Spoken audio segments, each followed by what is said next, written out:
Hey, it's Nancy Yearout, and welcome to High Road to Humanity. I want to come on today and talk about energy. But before I get into it, I do want to mention all the people in Texas and prayers for the people in Texas. I pulled this offline this morning. San Saba County, Texas, a flash flood emergency and numerous flash flood warnings were issued in portions of central Texas on Sunday morning after torrential rain led to the rapid rise of the Lampasas River. This renewed threat comes as first responders across Texas Hill Country continue to search for victims who were swept away during a deadly and historic flash flooding event over the 4th of July. So now there's more flooding. So prayers, you guys send prayers out to the people of Texas. Also, there's a flash flood emergency for Colorado State Park, I want to mention, where 6 to 8 inches of rainfall has already fallen this morning. Again, today is Sunday. Fox 7 Austin meteorologist said on X, there's more on the way. So if you do live in that area, it's in southeastern San Saba County, and you have those evacuation notices. They want to make sure that you move to higher ground. I also want to mention while I'm talking about these floods, which, I feel like there are different controls on the weather right now, so we can talk about that a little bit. But in Rio Doso, New Mexico, there were terrible floods that happened that washed away. I know children were washed away from camping. See, a lot of people are camping right now. And I've always been a big camper, and I thought about this too, because I've always wanted to camp like really close to the water, and a lot of people do. And it's always good to camp on higher ground because you just never know. And especially with what's happening with our weather and the situation. I'm just going to tell you my feelings on this. You can agree or disagree. I'll just tell you what I think. I know from a long time ago, we've been able to control the weather. This all started many, many moons ago when we were at war, and they learned how to manipulate the weather. So we know that the weather can be manipulated. But what is really sad about this is to target the Christian camps, the Christians in the Hill Country. And I do feel kind of strongly about that. So that's why I'm bringing it to your attention. So, prayers for the people over there who are dealing with this right now. It's just really, really sad what we're watching happen in our world. But we do have the Lord, we do have God, and we do have um, higher vibrations, and we do have energy, and we got to keep our energy high. I always say that, got to keep our energetic souls very high. We are these energetic beings in these bodies. And today I'm going to talk about the energy of water. Why? Because, and I know it's been talked about before, but I'm going to bring it back and refresh your memory a little bit. I'm going to take some of the information out of my book, Wake Up, The Universe is Speaking to You. You can pick it up at your favorite bookstore on Amazon. But let's talk about the energy of water. Because when you're close to water, at least when I am, I feel calmer. I'm always calmer around water. I'm always more relaxed. And in feng shui, they always say it's prosperous to have water flowing, flowing water. I just feel a peace within my soul. Now, we are made up of water. I think a lot of people know that. Our bodies are made up of water. I want to say it's like 75 to 80% of water. And so that's why we're so, I think, attracted to water, a lot of us. Also, when you take a bath, I think that's another reason why we love to just lay and relax in the bathtub.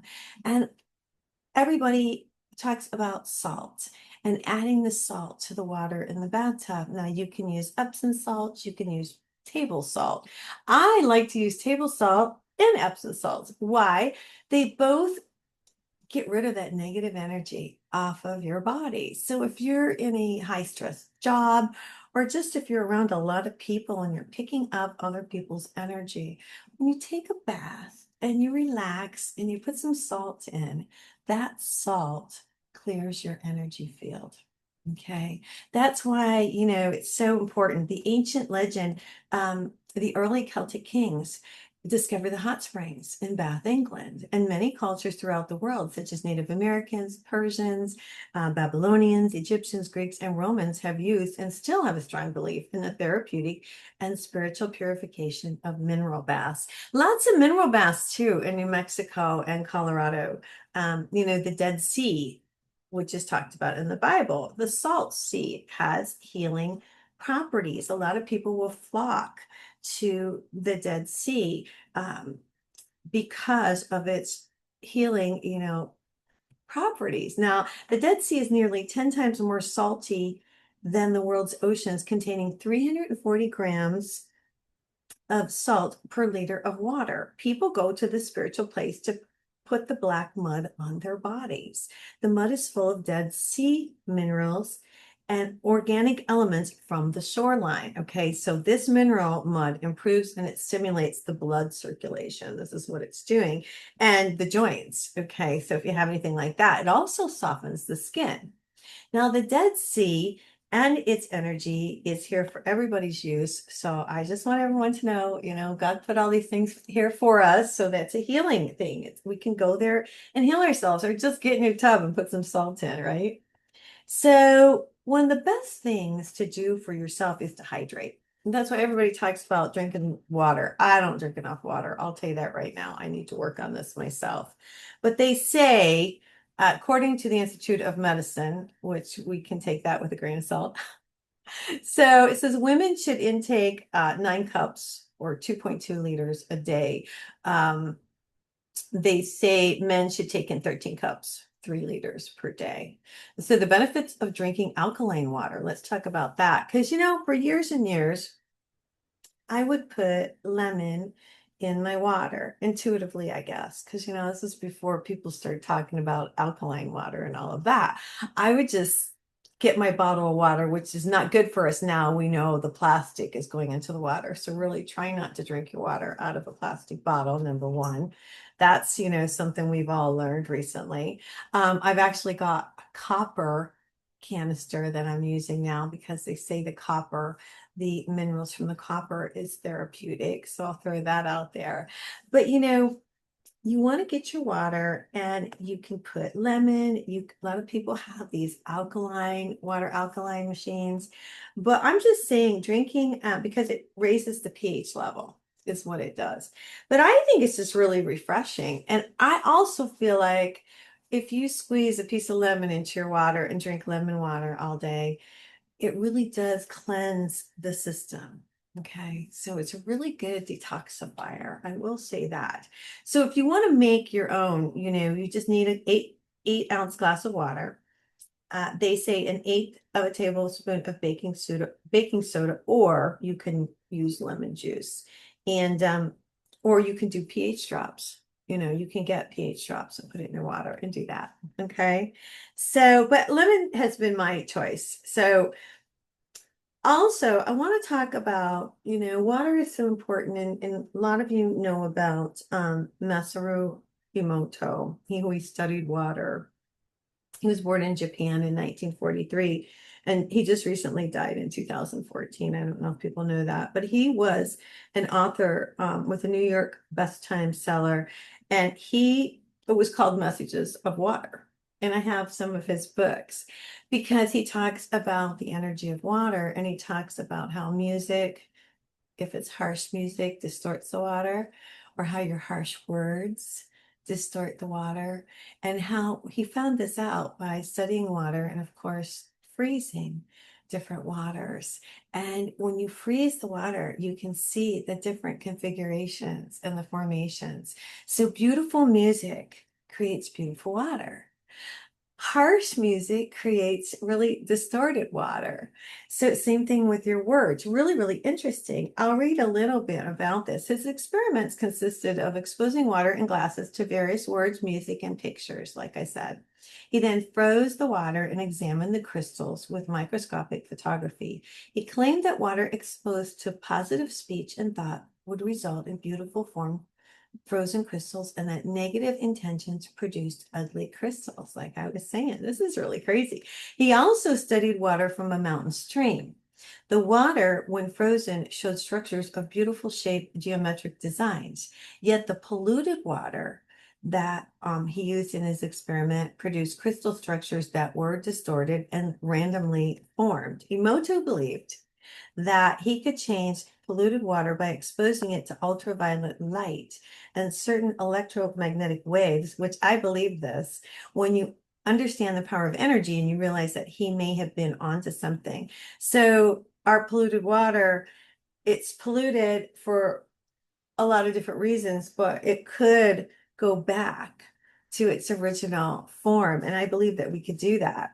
Now that you know about the energy of water, I want to mention that getting a mineral bath is therapeutic. So if you are able to get one, like I was speaking of before, it's really important that you do that because drinking more water, which I'm going to work on it myself, and just laying in the bathtub with the salt is cleansing. And it's just relaxing because, like I said, we are these energetic souls and our bodies are made up of so much water. It's just incredible. So, if you have questions about this, you're welcome to ask. I do want to talk about the energy of prayer before we get out of here today. I do want to mention if you haven't picked up my book, A Guide to Angel Communication and Spiritual Law, definitely pick up a copy. If you want me to bring the angels in and answer questions for you, a lot of people don't like the word psychic, but I'll bring my angel in because that's where the information comes in from God, of course. If you want information or if you want messages brought in, you can set up an appointment with me on my website, nancyyearout.com. And I also do energy healing. So if you're far away, I can do energy healings through Zoom. I'll send good energy out to you guys right now. Hope you're picking that up. And, I can also, of course, pick up on your energy and do my readings and bring the angel information in for you and connect you with your own guardian angel. It's kind of fun. So if you would like to do that, just go to nancyyearout.com. And if you want me to speak at your next event, just email me, nancyyearout@gmail.com. Okay. Now, I want to talk about the power of prayer. Prayer is so important. And the first thing I want to say about prayer, what I've learned more than anything, is when you pray, you want to give thanks like it's already happened. Okay. Many people will say, "Oh, I'm praying, and when it happens, and when it happens, and when it happens." And when you say that, the universe picks up on that, and the universe keeps you in that state of waiting. Okay. This is why it's so important that I talk about this, the very first thing, because you have to say, "Thank you, God," or "Thank you, Spirit," whatever verbiage you use, or "Thank you, universe," "Thank you, energy," "Thank you, the light for giving me all of my blessings." If you're looking for a new job, say, "Thank you for this new job. I'm so appreciative," and feel it and know it in your soul. If you're looking for love, thank the Lord for the love you've already received. Don't say, "Oh my gosh, can you please give it to me? Can you please, can you please, can you please?" No, not like that at all. What you have to do is the way the energy works, the way the universe flows. This is why I'm talking about this today, because it took me many years to realize this stuff. You have to speak to the universe in the present tense as if it's already occurred, as if your wish has already happened. Okay. Because the universe picks up on our words. And if we say, "Please make it happen," then the universe thinks that you're in a state of waiting. And that's where you want to be. But when you say, "Thank you for this new relationship," or "Thank you for this new job," or "Thank you for the extra money," then the universe creates that because you put that intention out to the universe. So remember, it's whatever intention. So it's your words, your thoughts, and your feelings. So it's really important that I address this so you understand. Now that you understand the concept, imagine how a group of people praying for the same results can create miracles, because that's exactly what happens. But again, we got to go back to the present tense. Now, Jesus said, ask and it will be given to you, seek and you will find, knock and the door will be opened for you. For everyone who asks receives, the one who seeks finds, and to the one who knocks, the door will be open, right? So you have to ask, first of all, but ask knowing that you already receive it. So he says, which it says in the Bible, Matthew 7:7 through 12, which of you, if your son asks for bread, will give him a stone? Or if he asks for a fish, will give him a snake? If then, though you are evil, know how to give good gifts to your children, how much more all your Father in heaven give give good gifts to those who ask him.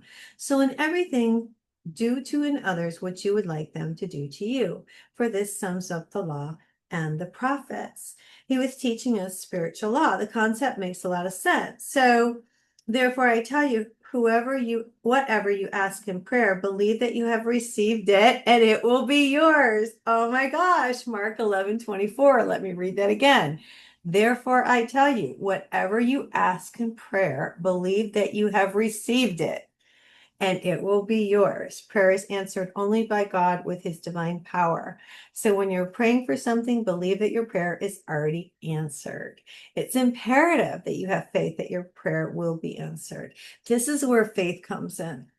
This is where a strong belief in the divine comes in. Again, you can say source, you can say God, you can say energy, you can say universe, but we are energetic beings living in this energetic universe.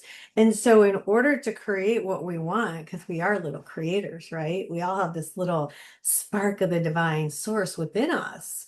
So in order to create, we have to believe, and you have to really believe it. You can't just say it. You can't just go, oh, thanks for the job. No, you have to really believe that it's here. Like, thank you for the job. Not, I'm waiting for it. Thank you. It's already here. It is done. It is done. Okay. It's complete. It's done. It's here. Thank you for the wonderful relationship. Thanks for that awesome guy in my life or that awesome girl in your life, whatever the case may be. Just say thank you, even if they're not here yet. Thank the universe for that person. Thank you for my fabulous relationship. I'm so happy in my personal relationship right now, and keep saying it and keep thinking it and believe it. And then what happens is the universe has no choice but to bring it to you because you're seeing it, you're believing it, and you're saying it, and the universe will create it for you. I love that. It's so great. We just have to learn how the universe works. Everybody's got this poverty mindset and this lack mindset. That's why I'm talking about this today because, the creator only wants what's good for us. You may pray for a better position or your present employer only to receive an even better job when an increase of pay. God knows what's best for us, even when we don't. But when we begin to pay attention, and see the pattern, then you'll understand the concept. Now, I've witnessed many times how prayer can help with relationships issues. You can pray for your relationship if it's not working out for you. You can pray for different things. Pray for your kids. You don't have to tell them. Just pray for them that they, find direction. I found that the greatest degree of inner tranquility comes from the development of love and compassion. And that's true. A lot of times we just don't have compassion. We don't take the time to really think about it. And this is something that the Dalai Lama talks about. The more we care for the happiness of others, the greater our own sense of well-being. Cultivating a close, warm-hearted feeling for others automatically puts the mind at ease. It is the ultimate source of success in life. And I love that. And so I included it in the book. So I'm reading from the book right now. So the more you pray and the more compassion you have for others, the more blessed you will become. And so that's true. Always pray for other people, and you don't have to tell anybody. Just, say a little prayer. I really do believe in the power of prayer. And like I've said so many times on my show, had people with near-death experiences on the show, watching like little sticky notes go up to heaven. So all your prayers are heard. And remember, the energy has to match, the frequency has to match. So, and that's why it's so powerful when more than one person prays for an outcome. So if somebody's really ill, you definitely want to gather a group together. That's why there's prayer groups. That's why churches hold prayer groups. I'm not so into organized religion, but I am into the power of our words and our thoughts and our prayers. And I believe in God and I believe in Jesus. And I know Jesus was telling us right back here in Mark 11:24, therefore I tell you, whatever you ask in prayer, believe you have received it and you will be yours. So when a group comes together and prays for recovery for someone, I mean, miracles happen because we have that power. We're such powerful souls. We really, truly are. So I'm going to kind of read a little bit out of this, out of my book. Um, the power of prayer. I talk in my book about a time in my life where I prayed for an outcome and my prayers were answered. And I more than I pray for certain things. I ask God for certain things, and it's really important that you have a relationship with the divine source, with God, with spirit, whatever you call it. But it's also important that you have faith that you will receive it. The animals don't worry. Look at my cat over there. You think he's worried about anything right now? The animals don't worry, the trees don't worry, the flowers don't worry. They know God provides. They know the earth provides. They know the universe provides. So they don't have to worry.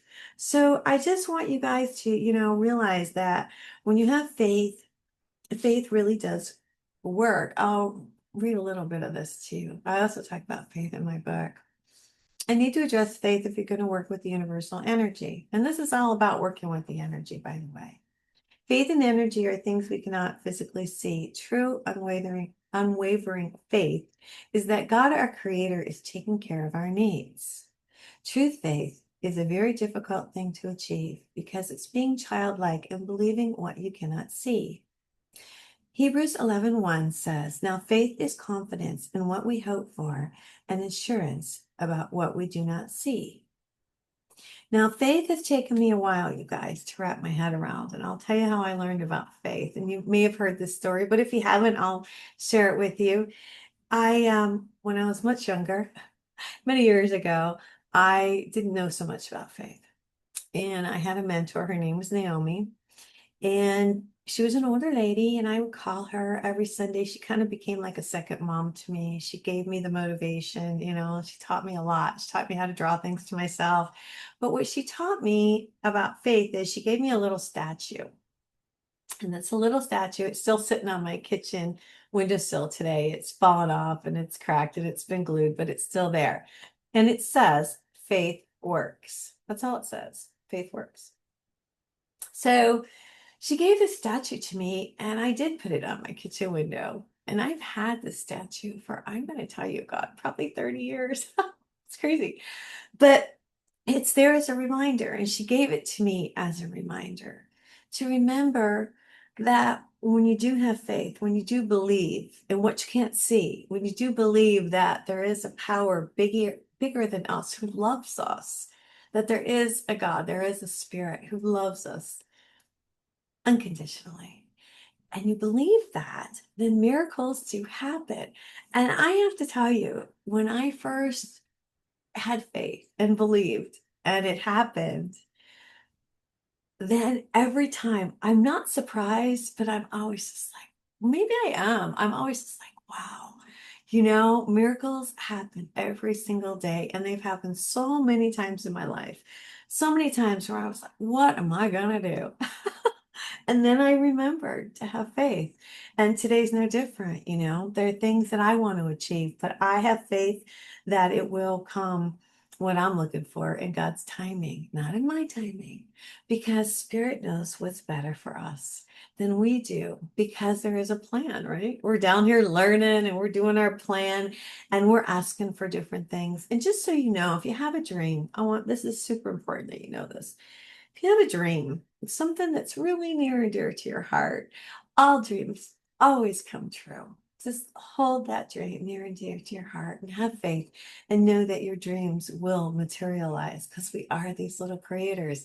And if we believe and we have faith and we pray as it's already happened, then our dreams are here. They're not coming, they're here. So that's how we do it. So that's what I wanted to share with you guys today. I wanted to teach everybody how to pray so that and manifest and have faith so that you do get exactly what you're looking for. All right. Hey, coming up, I've got a couple weeks from now, I've got a lot of people coming up on my show. But in a couple weeks, I'm going to have Jim Willis is not with us anymore, but Michael Kozlowski, wrote this book, Bigfoot Sightings, with him, and I'm excited to have Visible Ink put this out. Even though Jim has passed, I'm happy to have Michael on the show. We're going to talk about Bigfoot. We're going to talk about the Bigfoot sightings. That's coming up. I've got so many great shows coming up. But I wanted to take today and just share some of my thoughts about faith, about water, about energy with you guys. And if you have questions, you can always email me. You can make comments down below. Please ask questions. If you'd like a reading, if you'd like me to spend some time with you, do some coaching, energy healing, anything like that, just go to my website. You can book with me, nancyyearout.com. Again, pick up my book, A Guide to Angel Communication and Spiritual Law, or my book on energy, Wake Up, the Universe is Speaking to You. Okay, guys, I hope you have a fabulous week. Everyone, God bless.